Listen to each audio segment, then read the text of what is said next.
पुरुषो यदा वै। अनेक जन्म के भागोदय का जब समय होता है तब जाकर के भागवत की कथा श्रवण करने की इच्छा होती है। घटनाएं कईयों क्या घटती है।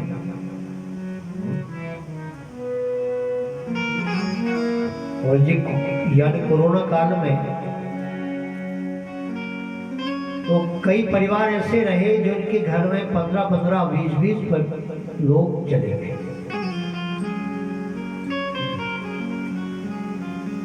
करोड़ों अरबों की जिनकी संपत्ति है आज उस संपत्ति को भोगने वाला नहीं है। इतने लोग जाने के बाद भी उनके मन में ऐसी इच्छा नहीं होती कि हम उनकी सदगति के लिए और श्री भागवत जी करते हैं। ये तो किसी किसी की इच्छा।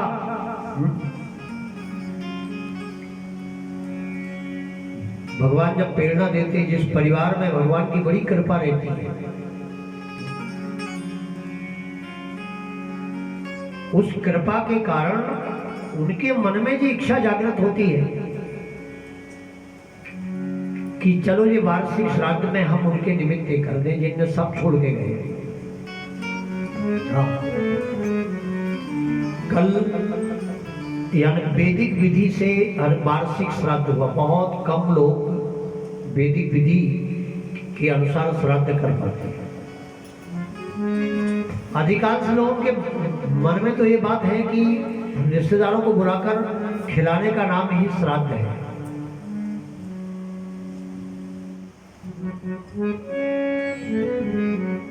कितने जन्म का भागोदय चाहिए जब भागवत में से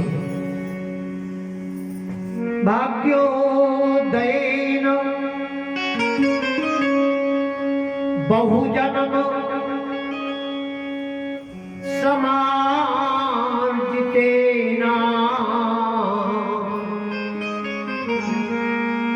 सत्संगमं चलवते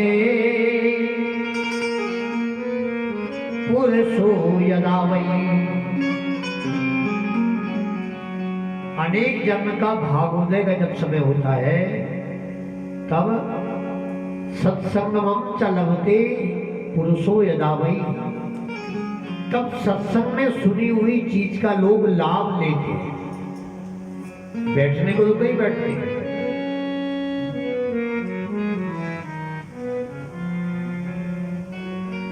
तो आपकी यही पे मैं अभी चर्चा कर रहा था कि ये चौथी कथा है।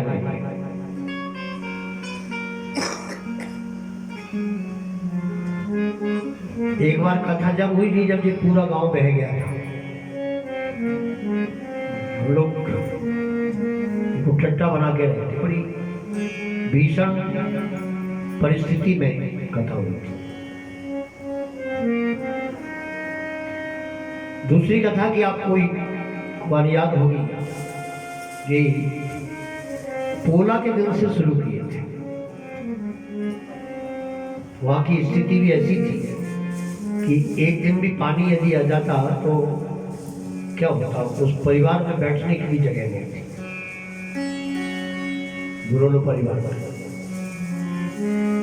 तीसरी कथा सती माँ के आश्रम में हुई। चौथी कथा। लेकिन कथा का लाभ किन किन ने लिया है उन्हें उंगली मिली।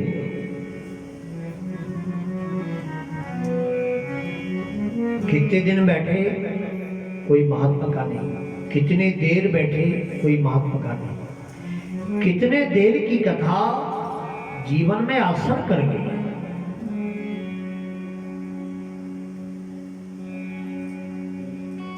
एक जरा सी बीमारी ने पूरे विश्व को जो है हिला के रख दिया। पूरे विश्व की गति बदल गई।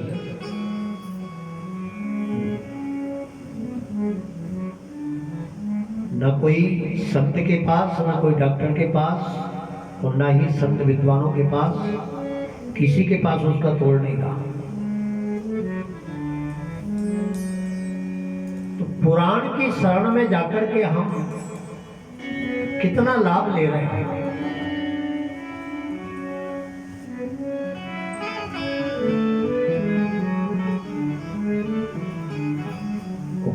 होने से क्या होता है? अज्ञान हेतु कृत मोह महंधिकारा ना संविधाय तदो दयते विवेका।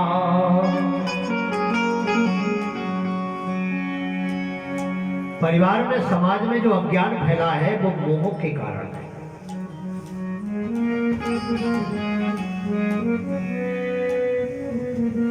और आप लोगों ने यदि रामायण पढ़ा होगा तो रामायण में लिखा है मोह सकल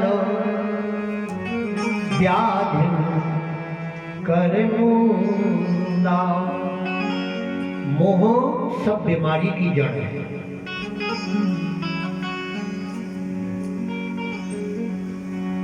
मोह के कारण हम जो गलत करते हैं,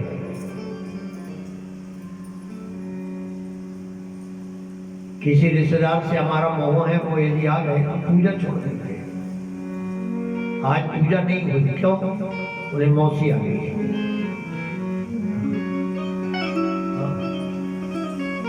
मामी के कारण आज आरती नहीं कर पाए, ये मोह। और जिनके लिए हम पूजन छोड़ते हैं, क्या वे हमारा साथ निभाते आते हैं?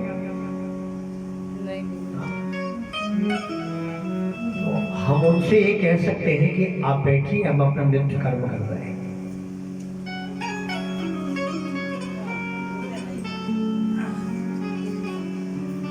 मोहान्धकार नाशम ही तदोदयते विवेका। तो मोह के कारण जो अज्ञान समाज में फैला है, वो भागवत के माध्यम से विवेक की प्राप्ति होती है। अच्छा, विवेक जानते हैं आप? क्या करना चाहिए, क्या नहीं करना चाहिए, क्या खाना चाहिए, क्या नहीं खाना चाहिए, क्या बोलना चाहिए, क्या नहीं बोलना चाहिए, कहां बैठना चाहिए, कहां नहीं बैठना चाहिए। ये तो अरे भागवत जी बताते हैं।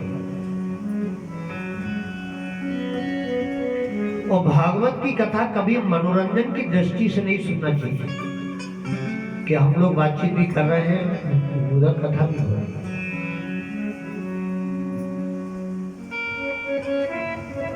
भागवत की कथा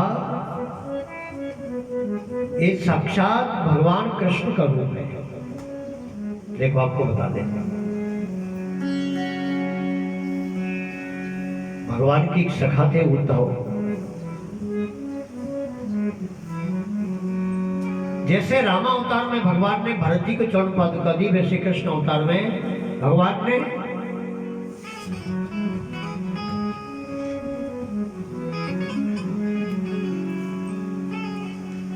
उद्धव को चरण पादुका दी।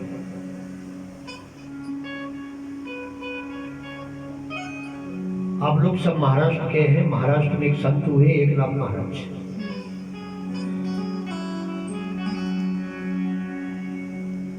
और एकनाथ महाराज ने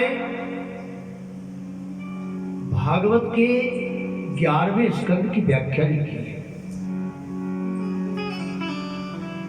यदि आप महाराष्ट्र में माने भूसावल से आगे जाएंगे, उधर की मराठी तो आप लोग समझ भी नहीं सकते। जो आप मराठी बोलते हैं ना, सब खिचड़ी बोलते हैं। खिचड़ी जानते हो ना? हाँ, उसी में चावल, उसी में दाल, उसी में आलू, उसी में सब। तो एकनाथ महाराज ने 11वां स्कंद पूरा मराठी में लिखा है। और भूसावल के आगे जो भागवत जी होती है, वो पहले स्कंद से तुम्हारे 10वें तक नहीं होती। उसमें कोई माखन चोरी की कथा ये वो नहीं होती। सिर्फ 11वां स्कंद होता है। वो 11वें स्कंद में भगवान कृष्ण बकता है और उद्धव सुनता है। इसलिए वक्ता लोग आज भागवत के 11वें स्कंद को खोलते ही नहीं, जानते ही नहीं कि 11वें स्कंद में क्या लिखा है। तो भागवत जी आपको कैसे मिल गई, ये बता रहा हूं मैं आपको। देखो, कुछ चीजें संतों के दर्शन करके उनका चेहरा बता देता कि वे क्या बोलना चाह रहे हैं आपसे। भगवान से उद्धव ने कहा, भगवान आपका चेहरा ऐसा लग रहा है अब आप संसार छोड़ के जाओगे। हाँ उद्धव। भगवान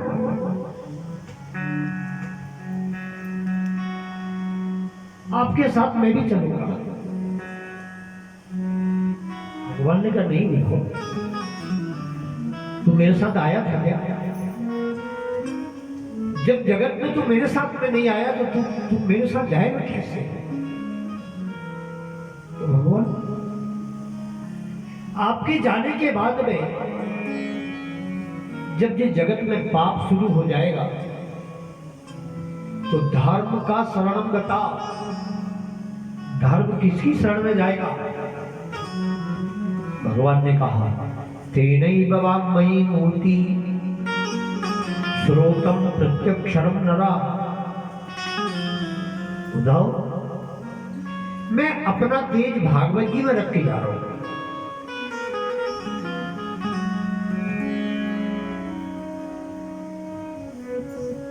भागवत जो है वो साक्षात कृष्ण का रूप है।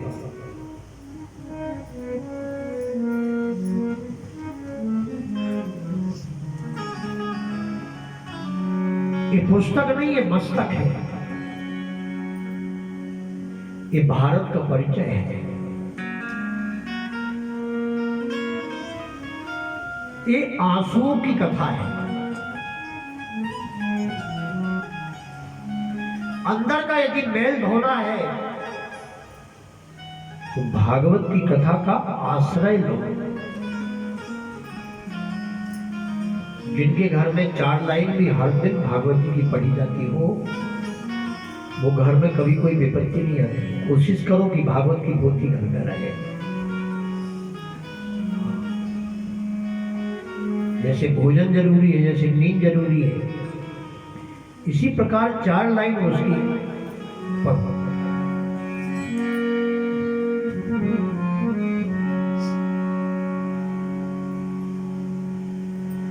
और एक कथा में 3 चीजें आपके जीवन में होना चाहिए।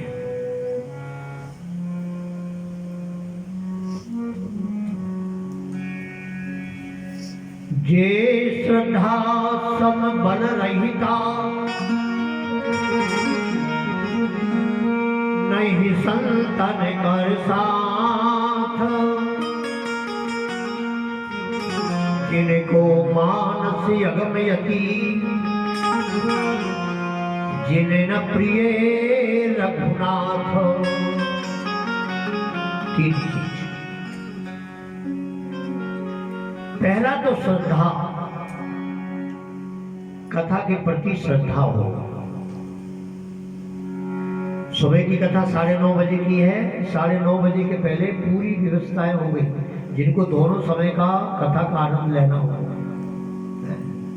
तो वे घर के काम भी पहले कर लेंगे सब कि हमें कथा में जाना है। जैसे कोई ट्रेन जाने वाली रहती है, 7 बजे का समय रहता, तो ट्रेन पकड़ने के लिए व्यक्ति 5 बजे से उठ करके पूरी व्यवस्था करके वो 5 मिनट रहते और रेलवे स्टेशन पहुंच जाते। इसी प्रकार घर के जो भी काम है हम 12 के बाद कर लेंगे, लेकिन हमें 9:30 बजे खत्म ये सकता। दूसरा, संत कृपा।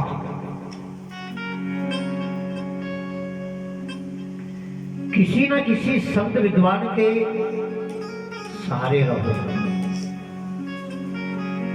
11.5 महीना दुनिया में रहो, दुनियादारी करो, लेकिन साल में 2-4 दिन कोई ऐसे संत के पावन चरणों में बैठो जिनके संग बैठने से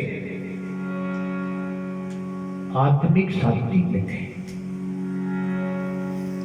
भगवा कपड़ा पहनने वाले संत नहीं, आश्रम बनाने वाले संत नहीं, चेला बेटा बनाकर घूमने वाले संत नहीं, जिनके चरणों में बैठकर हमको उनके पास से उठने की इच्छा ना हो, वो संत।